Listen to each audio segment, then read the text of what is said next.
Hello. Welcome into the PHNX Rising Podcast. Appreciate everyone joining us here on a Thursday evening, and a little bit different background because normally it's just myself and my sidekick Owain here, but we got a little bit of a bigger crew tonight because this handsome gentleman on the end, it is the one, the only Panos Armenakas. How we doing, man? Good, thanks. Thanks, guys, for having me. Let's go. Oh, my goodness. This has been, we've been looking forward to this one. I know we've had diehards in our chats, asking questions, everything like that. I know we're going to get to those throughout the show, but just kind of like high level, man. It's been fun watching you on pitch. It's been a cool season so far for you on a personal level, seeing how the team has been going. We're clinching playoffs. How's the vibes right now? How are we feeling? Yeah, everyone's pretty positive. Everyone's pretty excited. We know kind of the message being sent to us. We've earned another week, but we know there's still work to do in the regular season. We do have something to fight for. We are fighting for something, which, speaking to Owain earlier, it's pretty nice to have that feeling, knowing that we're not just playing meaningless games. We have something to fight for. So I think it's nice for the team to have preparation games, let's say, for the playoffs, knowing that these games mean something and we can fight for something bigger and hopefully get a home playoff. So preparing ourselves for the playoffs as a whole in general. You mentioned that home playoff there. At this point now, as we're looking at 2 more games to play, of course, needing a little bit of help from elsewhere as well to make sure that you crack the top 4. How confident are you that you guys can get the job done? No, I think it starts with Saturday. I think we're pretty confident, knowing that we've come up against these next 2 teams. We've already played them before. So we kind of know what each team brings. New Mexico, we know, is our main focus. We know that they're fighting for their playoff berth. And we know eventually coming up against Colorado, it could be a game, which means whether we get home playoffs or not. And it could also mean who we play in the playoffs. So we're pretty confident. We, at the end of the day, have to take care of business Saturday. That's the first step. And we know that's our main focus. If we don't, then nothing else really matters. So I think full focus is for Saturday. Yeah, no, man, it's got to be kind of an interesting mentality, right? Of like, you kind of know where the end goal is and where you guys want to get to. And you're not coming down the home stretch, right? I mean, it's taking it one game at a time, but you're also like aspiring to look forward and knowing like what's up ahead. How do you, like, from a personal standpoint, are there any like particular like preparations you like ritually from like a game standpoint or leading up to the week? Like, how do you get into the right mindset? Yeah, I mean, we'd be lying if we're saying we wouldn't be human if we're not looking forward to the playoffs. Like it's tough. When you clinch, you know that the playoffs are coming. But again, for me, and I think for the rest of the team, our training week hasn't changed. We're doing the same things that we would usually do throughout a normal week, preparing the exact same way. Yeah, maybe you think that people are relaxing or whatever, but we have such competition within the team. I think that really helps us to stay concentrated, because for me personally, on a personal note, I always have the feeling that if I'm not performing, someone's there to take my spot. We have such competition, and so far, since I've arrived, I've played a lot of minutes, and I've been, pretty important for the team. But I know that if I don't step up and perform, there's someone ready to take my spot, and the last thing I want on a personal level is to lose my spot come the playoffs. So I know that I have to keep my level. That's from an individual standpoint. And from a team standpoint, the last thing you want to be going into the playoff is losing games, less confidence, knowing that, okay, we hadn't won in a couple of weeks, knowing that we have to play a playoff team and not having that confidence. For example, like Colorado now winning a lot of games, they're probably going in on a high, and we want to match that as well with whoever we play. We don't want to be limping into the playoffs. And of course, you mentioned someone else being there to take your spot. Well, you were the one who came in and took a spot earlier in this season, joining the team in June from Loudoun. How has it been for you to adjust to a completely different team right in the middle of the season? Yeah, it's my first time in my short career so far that I've come into a team mid-season. Been very tough. Not the atmosphere outside. The players have been very welcoming and stuff, but I think I fit well into the style of football Phoenix want to play and Juan wants to implement.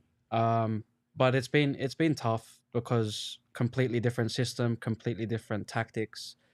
Juan is very great coach, but very strict, and sometimes my play is a bit more like erratic at times, where I want to go search for the ball. I want to go a little bit deeper, get on the ball a bit more, and he's kind of drilled into me the importance of positioning and timing and stuff. So for sure, I've elevated my game and improved.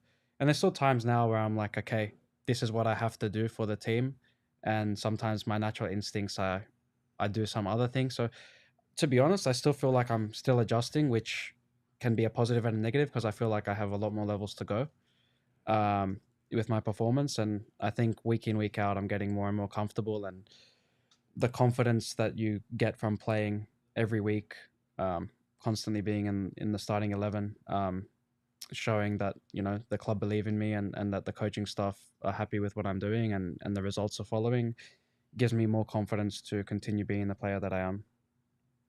Yeah, absolutely. I mean, kind of especially right in the last month or so, really, we've seen in the last couple of months, we've seen this team really find just absolutely fantastic form. Right, you guys are riding the 8-match unbeaten streak.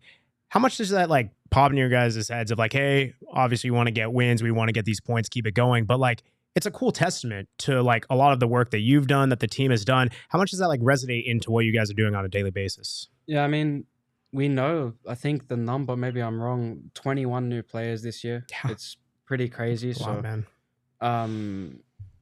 Coming in mid-season, and I can only imagine how difficult preseason was with all those guys. And then you drop me in the mix to start playing. I arrived, and within 4 or 5 days, I started my first game against Oakland and playing with guys that never played with before and trying to get result, because I think at the professional level, you don't really have time to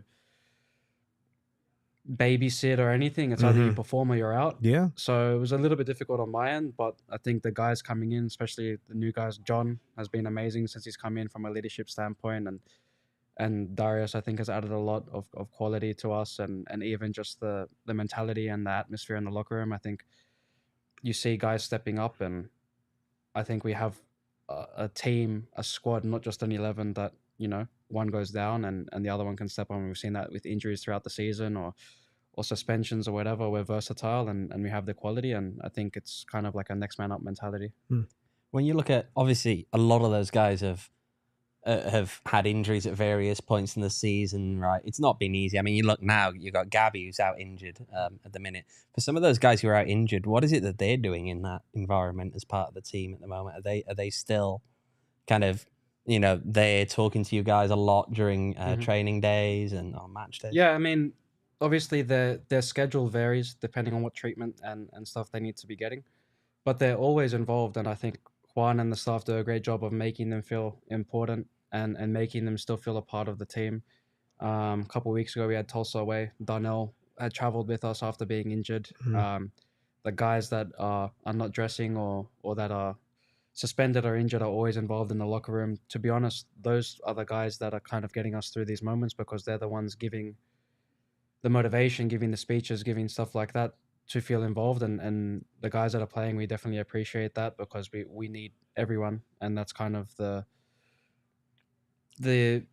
message that's been put across to us from everyone, that everyone is important. And I know sometimes the guys aren't playing. It's difficult to feel important, but like you said, everyone has had a moment where they've needed to step up this year, and they have, so just like recently, Mo, I think Traore has been amazing for us. And there was a period of time throughout the season that he hadn't played as much. Gabby with the injuries and other guys like Gallardo, and even when Mano was suspended for a game or two, and we had players step up in his position. So I think it's a testament to the players that aren't playing consistently and how involved they stay.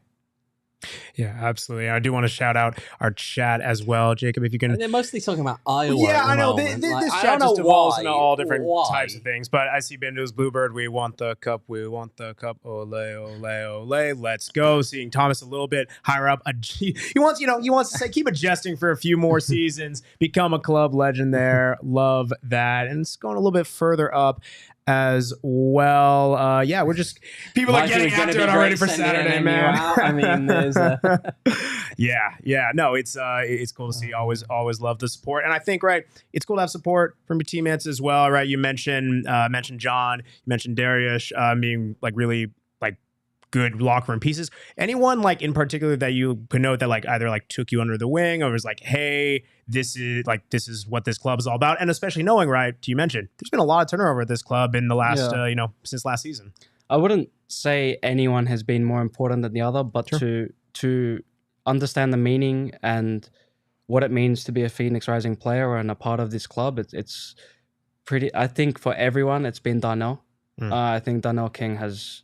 I mean, him and I have a great relationship, and on and off the field, and a lot of the time on the right side, I'm with him, and the stuff off the field really helps. We joke around and stuff, but he's really helped me adapt. Everyone's been great adapting, but when you talk about what it means to be part of Phoenix Rising, I think he embodies that, and I think he shows that not just to me, but I think to all the players. And I think it's no secret that I've had a really good connection with Trejo since I've arrived and stuff. So when I first came, him and I had spoken about what my qualities can do for him and what his qualities can do for me, and how we can help the team. And that's at the end of the day, the more he scores, the more I can help the attacking guys get on the score sheet. I think the better probability we have to win. So at the end of the day, it's for the benefit of the team. And I think stuff like that and working, I've played with multiple players in the midfield, like with Jose and Harvey and Renzo and even Carlos Anguiano at times. So just understanding them. Sometimes I've had Eddie or Darnell or even Gabby, or depending on what positions I've played throughout the year. So it's just creating connections and understanding each strengths and weaknesses and how to work together. But everyone's been great. But yeah, going back, I think Darnell's been probably the most important one to understand what it means to be part of Phoenix Rising. Absolutely. Reese, clip that. Got that? Yeah. My man. Appreciate you. But of course, look, you can mention those guys. There's someone who's walking around with your initials on their leg, right? Keep just tell us the story of how that came about. Yeah, so I don't know what it is, but Darius and I, since he arrived from Oakland, never met each other before. I actually played against him 3 times this year before he arrived, because I played against him with my previous team. Actually scored against Oakland in my previous team, so I'm sure he remembers me well from that. But since we arrived, we just had like this instant connection on the field. I think when you don't know each other so well off the field, I think having a connection on the field really helps, just by seeing how someone plays and kind of like a professional appreciation. And then off the field, being both non-US and played in Europe before and stuff, we kind of had common ground to talk on, and we grew really close and go to practice every day together and stuff like that. So I don't know why, it was his first game. I think he was starting away to Vegas, and he was in the gambling mood, I guess. And we knew we couldn't go out to play blackjack or anything like that. So he was just like always wanting. We're very competitive. I know myself, I'm competitive with everything. He is as well, and he was asking all these players, "Hey, we'll make a bet. If I win, if you score, I'll get your initials tatted on me, and vice versa." And everyone was saying no. He asked all the guys with the tattoos. He asked Artiaga. He asked a couple of the other boys, and they said no. And he's like, "Oh, everyone's too scared, blah blah blah." And he was sitting next to me having dinner the night before the game. I was like, "You know what? Do it. You're talking a lot. Let's just do it." And then everyone's looking at me, Panos, you're stupid. And I was thinking in my head, he's more of an attacking forward than I am. I'm really risking it here, because a part of me was like, normally I try to create as many chances as possible. And I know with his quality and stuff, if I give him a chance, he'll probably bury it. So I was really worried, and knowing that we needed to win the game, and I was starting that I was going to have to feed Trejo and Darius and Manu as well. And then, I ended up scoring the winner that game. And I remember he had just gotten subbed out and his hands were in his head while everyone had jumped up and celebrated. And the players were asking why he wasn't celebrating. And he's like, I'll talk to you after. And then I remember in the locker room after Vegas, everyone was celebrating whatever. And he's just shaking his head with a towel. So it's good memories. And I guess I'll be with Darius forever. So it's a good story. Yeah, that's going to take some effort to get rid of that one, I think, there. But I remember because you tweeted that picture at Max at like 4 in the morning as well. Yeah, Vegas was a good trip and a good win. And I think the week in general, I think after that we ended up beating Sacramento at home and then RGV at home. So it was a good week in general. And I'm sure something he'll never forget. Yeah, I just checked. It was indeed dead on 4:24 in the morning. Like, would it be a Vegas away trip unless someone came back with a tattoo they didn't intend on getting? I was gonna say, I think we were still up in the wee hours of the night. We just look. I'm like, wait, what is this? And he's actually got it that quickly. Yeah. Oh my gosh! I think that's really, like, first off, that's just an amazing story. But I think, like, going like to what you're saying, it's like, it just shows, like, you guys are both guys who joined this squad mid-season. Like, if that doesn't speak to just the camaraderie and the chemistry just of this team, like, on and off the pitch, I don't know what does, man. Like, that's just cool. Yeah, I think we've really tried to. I speak for myself, and I'm sure the others as well. Have really tried to grasp what it means to be part of Phoenix, and we know the territory it comes with, and a little bit of the history. And I mean, I didn't know much about USL, but when I knew I was getting traded to Phoenix, I saw, like, it. You know, for me, it's the biggest club in the league, and when you come here, you need to win. There's no one really cares about anything else. You can play good football or whatever, but the pressure's there, and I think you just have to accept it and trying to understand that. And again, everyone's been great since I've arrived and helping me understand that, and I'm very competitive, so I think it matches well. Yeah, absolutely. I mean, something like you're mentioning, like, right, trying to figure out what it means to be a part of Phoenix. Something that's also part of Phoenix.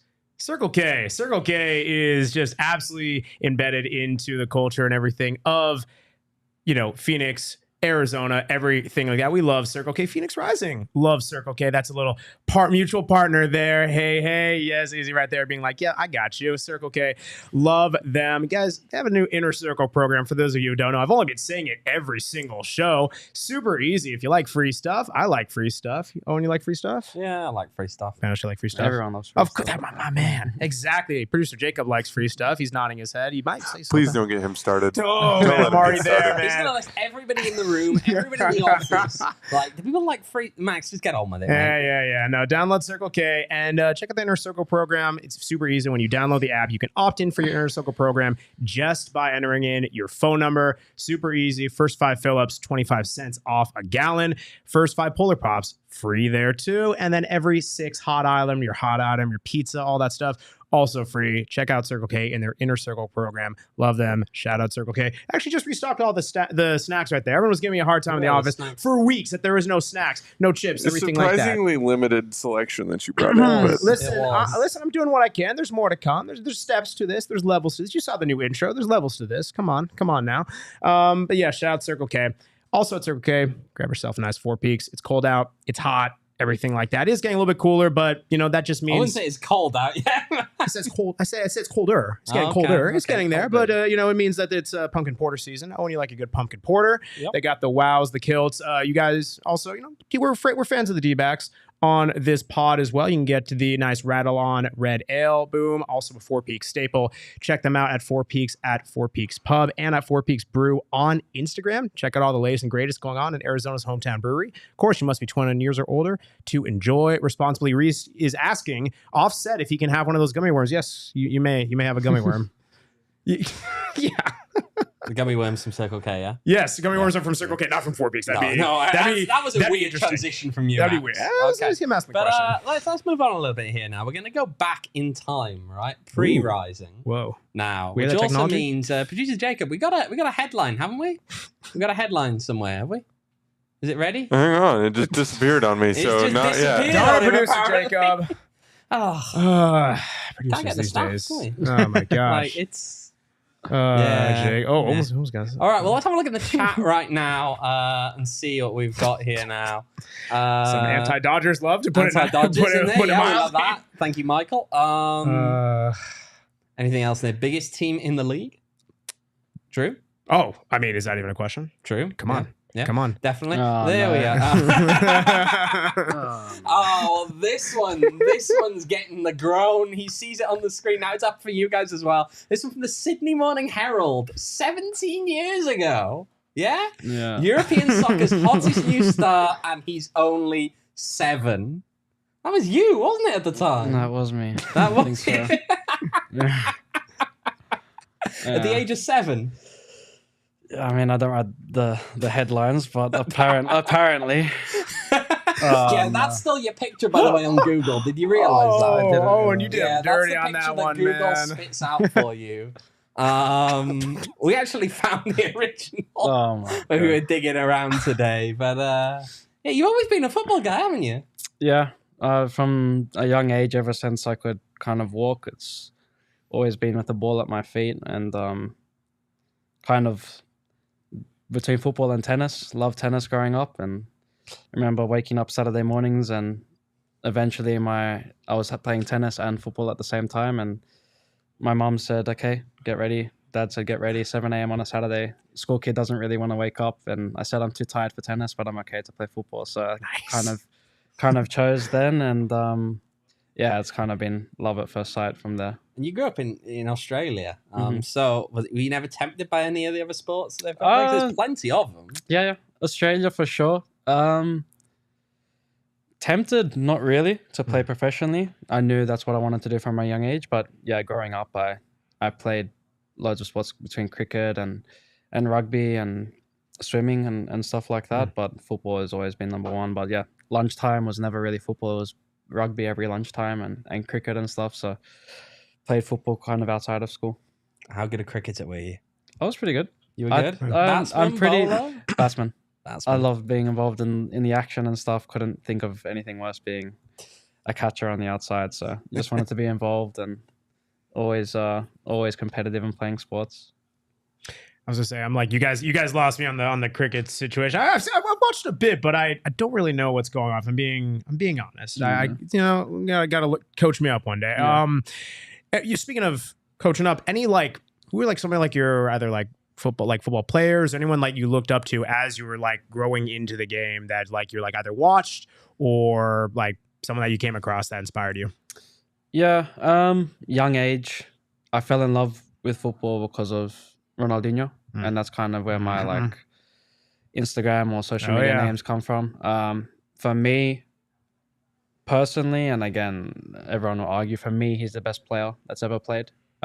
His peak and how he did it with a smile on his face and entertainment and stuff. And I think sometimes football kind of misses people like that because it's become such a business and a lot of politics involved and stuff, that the way that he was able to incorporate the happiness and the entertainment side with results was amazing to me. He'd be my main idol. And then growing up with my age and stuff, the people that I looked up to, Messi was coming through, Ronaldo and Ibrahimovic and stuff. But I'm an Arsenal fan, so growing up, Thierry Henry and stuff like that was pretty big. Dennis Bergkamp. But now there's not really any more number 10s in the game, I would say. Yeah. Very difficult to find number 10s. So growing up, my dad always loved watching football, and his favorite players were kind of number 10s. So growing up, that's who I kind of wanted to emulate, and now they're not really involved in the game. But, players like Dennis Bergkamp and Del Piero, Baggio, Francesco Totti, they were, older than my generation, but YouTube was out at that time. So they were my favorite players to watch and try to emulate, and Ronaldinho and stuff. And I know that kind of position has kind of faded out of the game a little bit, but for me, they're the most beautiful players to watch, just elegant and easy on the eye. Yeah, I think like they don't make players like that, or at least like how like the position Yeah, I mean, or what it is entails. football's now transitioned It is, into, yeah. you know, those types of players. They weren't the most athletic, they weren't the most physically strong, Yeah. but I know you have to be an athlete right now. Of course. But back then it was proof that if your mind worked quick enough and you were smart enough, and Yeah. I still think those are the kind of the best players, because I think now with coaches having more of an input now on formations and tactics and stuff, kind of the individual brilliance kind of gets taken out of the game a little bit, which is something I'm a little bit upset about because of, you know, positioning and all of that. Whereas, yeah, they had tactics back then, but it was, hey, give the best player the ball and let him make something happen. And I feel like even now a lot of teams are able to stifle that because the level has raised so much in the world of football that every team is good, every team is tactically sound. Whereas back then it was, if something's not going right, give it to your best player and he'll make something happen. So well, a little bit further up actually in the chat, there was a question there from Thomas about what do we think of Tottenham? We're getting this now. We're getting this now. Yeah, there we go. There we go. But to be honest, I have to respect what they're doing this year, especially with the Australian manager and stuff. They are playing really good football, but always an Arsenal fan. Why Arsenal then? Where did that come from? It was just my dad's team growing up, and in Australia the league wasn't the best, and Premier League being the best league in the world, and you know, I grew up and watching them. They didn't really have a lot of success when I started watching them, and to be honest, I kind of liked that as well. I didn't want to just get onto a team that was winning everything and stuff like that, and just bandwagon type of thing. So I wanted a team that, you know, had a bit of history and that meant something to me, and they had players that I could relate to, that I wanted to be one day, or wanted to emulate my game off. And when they had players, you know, eventually coming like Dennis Bergkamp and Henry and Pires, Lundberg, and a great squad like that, and then eventually Cesc Fabregas and Ozil and stuff. So it just kind of continued from there. Yeah, it's funny. Well, first off, that's why I'm a Spurs fan, because I definitely don't want to be accused of bandwagoning or winning. You could never be accused of that. It's funny. I remember at the season ticket holder event, I remember I was asking like, "Oh, what do you think of Big Ann?" She's like, "Oh, yeah, like yeah, good manager, but I must warn you, I'm an Arsenal fan." I'm like, okay, all right. It broke me, but when okay. was it then that you moved to the UK? So I moved to the UK when that's on me. I was 13, 14, kind of because felt football the way I was going and my level and stuff. I wanted to get to the next level, so I moved to the UK where football was the main sport and more opportunity for me to, you know, it was my decision. My parents gave me that decision, and you know, I kind of knew what it meant, that it was going to be difficult leaving family and friends away from home. Cousins and grandparents and all my school friends that I grew up with, and at a young age, but it's what I wanted to do. So yeah. How difficult was that then for you? Yeah, it was tough. Then moved to Italy just before I turned 16. So new country, new culture, new language, no mom, no dad, no sister, no family, no one. Going into a country that were pretty, you know, didn't really speak English, didn't want to try, kind of forced me to learn the language.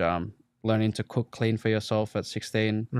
That wasn't the toughest part. The toughest part was being alone, no friends, no family, time zone differences. Although you had Facebook and stuff and FaceTime or whatever, when I was waking up, friends and family sleeping and vice versa. So didn't really get to do that. I didn't go to school at 16, so no social life from that standpoint.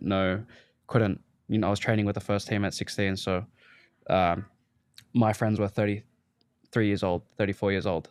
My friends were married with kids, and I'm 16, and after practice they're going to pick up the kids from school, and I'm going back to my apartment and playing PlayStation all day, waiting for the next day.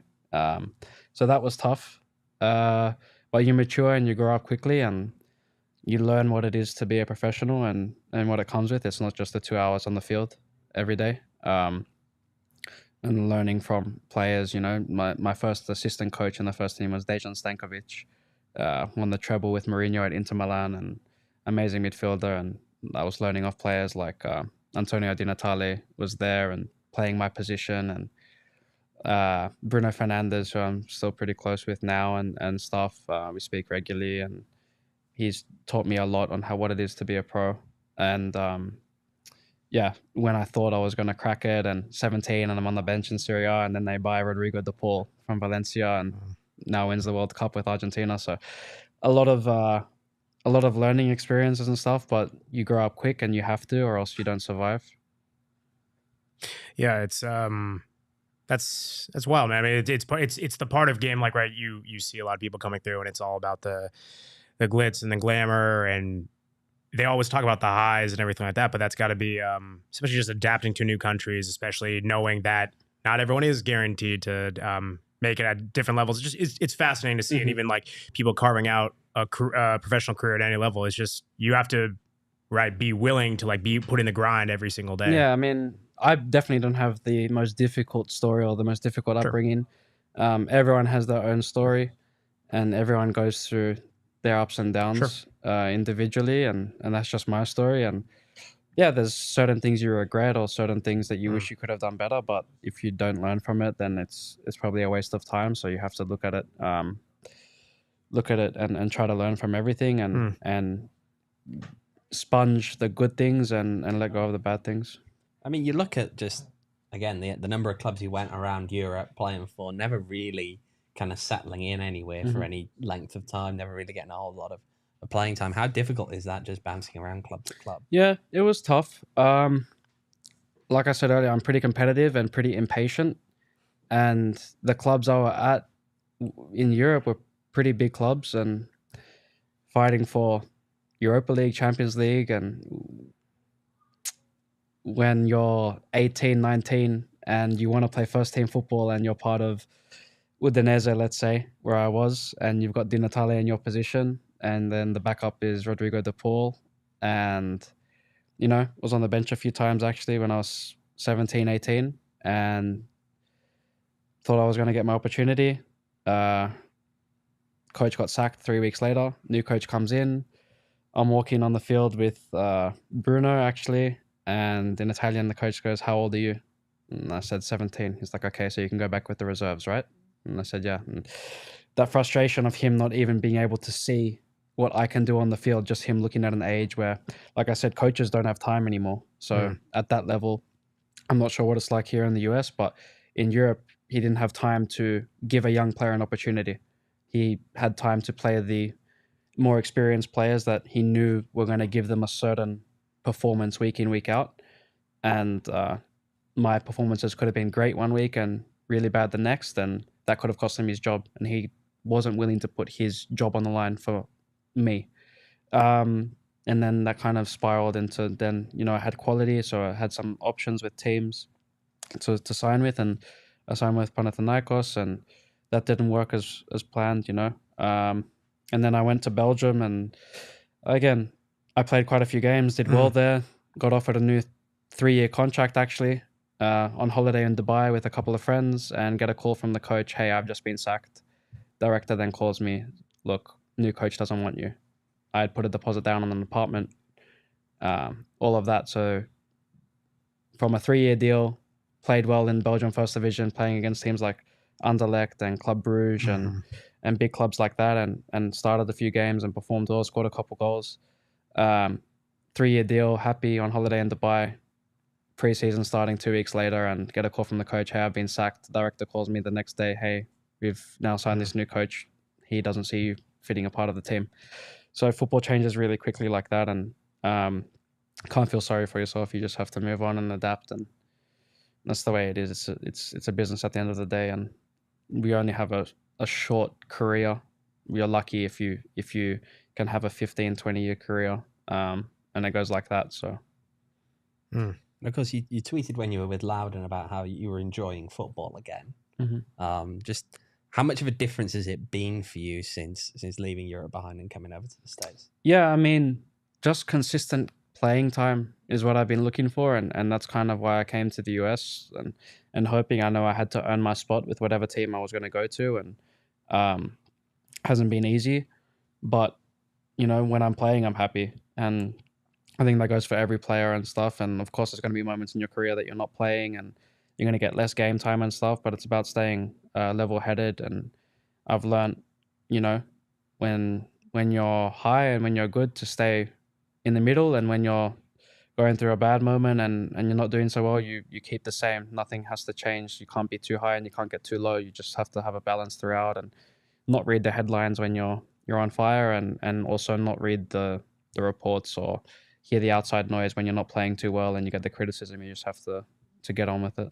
I mean, it's like, even like the position that you play, it's interesting, right? Especially when you're talking about you're going through, maybe it's either a tough stretch or it is riding the highs. Do you get particular energy? I mean, right, scoring goal, it's got to be amazing. Mm-hmm. Do you get a particular energy about, you've had quite a lot of assists since you've been with Rising. It's got to be cool to be able to set up teammates, put them in good positions as well. I think sometimes to a fault, I can be a little bit unselfish. I know that I can finish pretty well, and a lot of the times I think it's just like my personality. I always want to help others, and I think that shows like also in my play. Like there's times where maybe I could shoot around the edge of the box and I'm looking for that pass to get Trejo or Manu or Darius a goal instead, and that's just me being unselfish.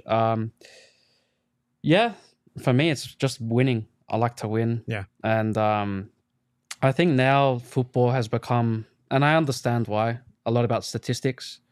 And sometimes it's nice when you've got the statistics or whatever, but I think I miss a little bit of football when like you just look at a player and you're like, yeah, he can play. Yeah. And I think now it's, for me, there's a lot of players that score a lot of goals that are not very good footballers, in my opinion.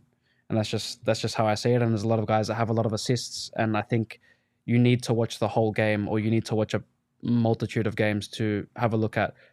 There's certain things that go missed by the general fan or whatever. And then if you just look at the stat sheet at the end, or Panos had 1 goal, 1 assist, he had a great game. There's been times that I don't think I had a great game against Vegas, or there's been times against Detroit, for example, I got a goal and assist. That wasn't a good game for me, in my opinion. But you look at the stats at the end, and you look at the ratings, and he had a great game. And I just don't think you can look at it like that. I think I've had much more impactful and better games where maybe I haven't scored or assisted, and I've been, the reason, or one of the reasons, that the team has gotten the 3 points or whatever, rather than, it's nice to get the accolades. And I know the headlines are always going to be for the goal scorers and the guys that get the assists and create chances. And I know I've been involved in that, but I think there's a lot of players in this league that I look at them like, top player. And they may not have as many goals as their assists. And there's other guys that have a lot of goals and assists, and I'm looking like, okay. Yeah. Well, you know what? You're going to be subjected to more max ads in a second, but I've got one more question for you before we move on to that one.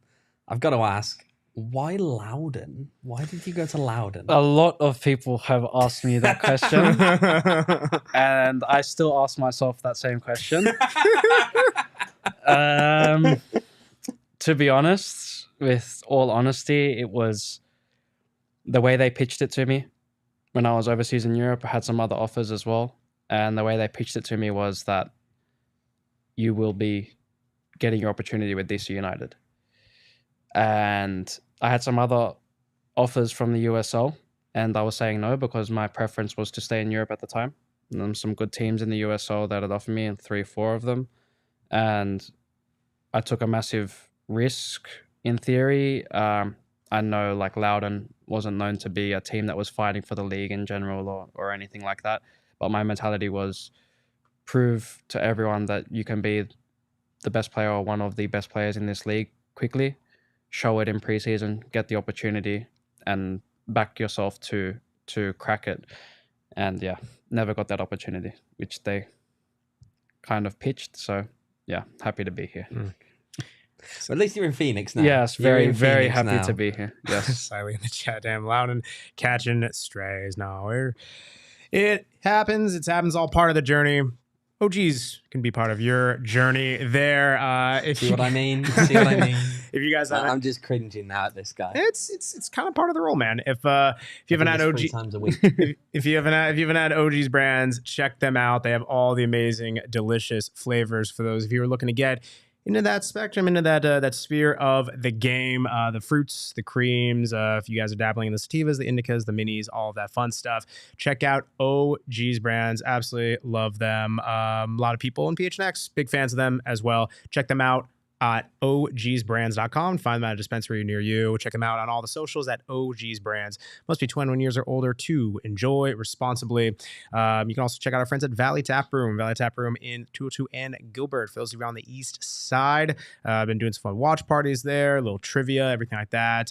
We're going to do some more PHNX Rising stuff in the off season there, but stay tuned with the latest and greatest at Valley Tap Room on Instagram at Valley Tap Room for now. And yeah, more to come with all the fun stuff that they have going on. Okay. All right. Okay. Should we take we got some questions from our diehards. We should take those first. We and then absolutely do. Move on to a few other fun things. Oh yeah, of course. It gets easy from here on out. Well, easy's a relative. Never easy with these two. It's never easy. It's never easy. I can't control the diehards. They got minds of their own. No. So Albert asked, and he already asked one of the questions, right? Talking about coming on mid-season, but he did ask, how have you adjusted to the heat? Now I feel okay. When I first arrived in June, that was tough. June, July was very tough. I mean, coming from Australia, you have the heat, you have pretty good weather, but here was intense. Sure. Practicing in the heat was really tough, and having to hydrate and stuff like that. And when I first got traded to Phoenix, I was like, okay, cool, can lay by the pool a little bit. But the first thing I wanted to do after practice was finished was get back to my place and get into the air conditioning and not really leave the house. Hunger down. So that was tough first couple of weeks, and first couple home games were tough for me. But yeah, now it's fine, and I know how it can in those months be difficult for away teams to come and play here, and yeah, I definitely felt that for sure. Okay. Got another question from one of our diehards. This is Sai Lee. She asks, and normally I don't allow free ads, but I will allow it. Any recommendations on good Greek food that you've had here in Phoenix? Never tried Greek food here in Phoenix. Okay. I would love to though. I've been actually asking some of the fans when I sign some stuff after the games if they know any Greek place, and no one's really suggested anything. So I'm actually looking for a suggestion myself. Okay, fair enough. Maybe chat can help out as well. She does have another question. What were your personal goals for this season? How confident do you feel about completing them? I didn't really have any statistical personal goals. Okay. Now my goals have changed. I went in personally, they've stayed the same. I wanted to be recognized as the best player in my position in the league, and to win. And again, this is not a shot at my previous team or whatever, but it's become more realistic to do that here. And so since I arrived in June with Phoenix, I wanted to win the league. Nothing else has really mattered. I didn't know if it was a possibility because I didn't know much about the USL. I didn't know really anything about any team. Every time I played a team, it was usually the first time that I had played against them. But I want to win it, and I'm pretty confident we can do that. And by individual goals, it's, if you're playing well and you're winning, you'll get recognized usually. It's different. If you're playing well and you're losing, it's tough as well. So you want to be a part of a winning culture and a winning team. And yeah, individual goals, statistically, I didn't really have any, but it was to play regularly, first off, in probably one of the first times in my career that I get consistent game time and be part of a winning team and stuff like that, and to show people what I can do. Okay. No aspirations to become the second Golden Boot winner on this podcast. No. You knew it was coming on. You knew it was coming. He sighs. Every time Max will bring up his Golden Boot in Sunday. Whoa, we do have a super sticker from Siley. $10. Please read it. Yes, I have to read it. Says, go ahead. It says Sheba Dog shouting good luck in a megaphone. Yeah. Okay. Cool. I do. It's a sticker. We can't see the sticker, unfortunately. Darn you two. But we do appreciate it. Speaking of, not really stickers, but you talked about the tattoo bet with Darius. So you have a lot of tattoos yourself. Curious if you feel comfortable answering how many tattoos you have, and are there any that have a particular meaning or one of your favorites? Exact amount of tattoos I don't know. Okay. Have a lot on my arm man, here. you got quite a sleeve going, man. Here, and on my calf. The calf one is probably the most meaningful one. And this one here, 2 lions. So born in August, so as my father, both Leos. So it's kind of like my father protecting me. I have a really good relationship with him, and he's my best friend and everything. So that's probably the most meaningful one.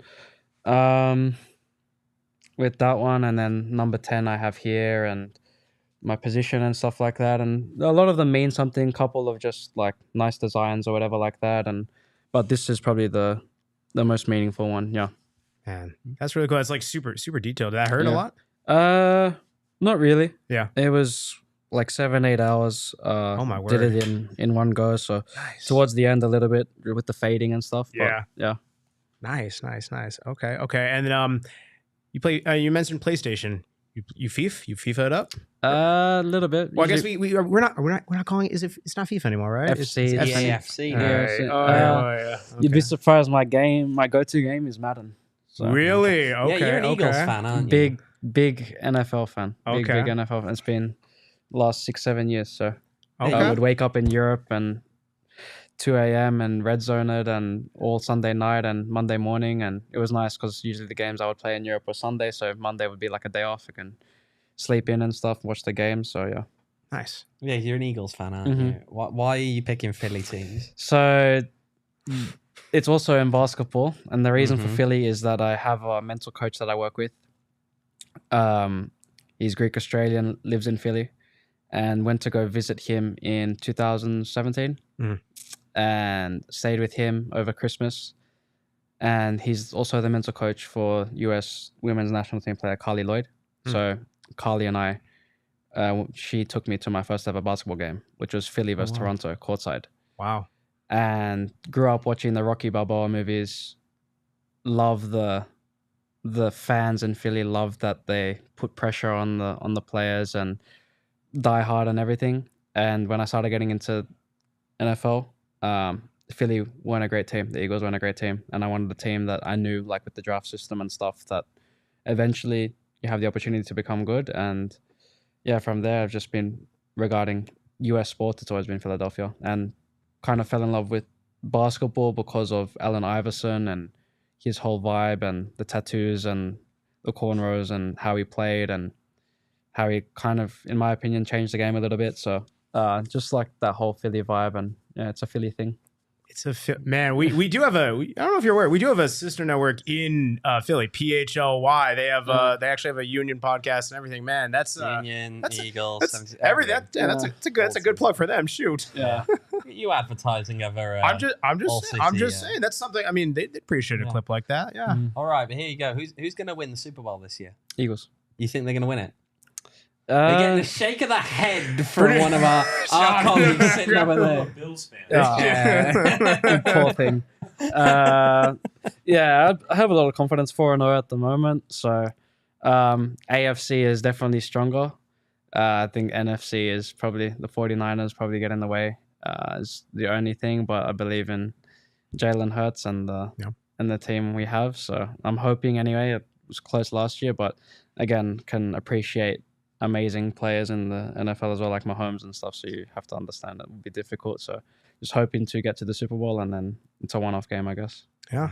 I see. Albert in the chat. I'm talking about the Sixers connection. Apologize in advance for when the Suns beat the 76ers. That will translate.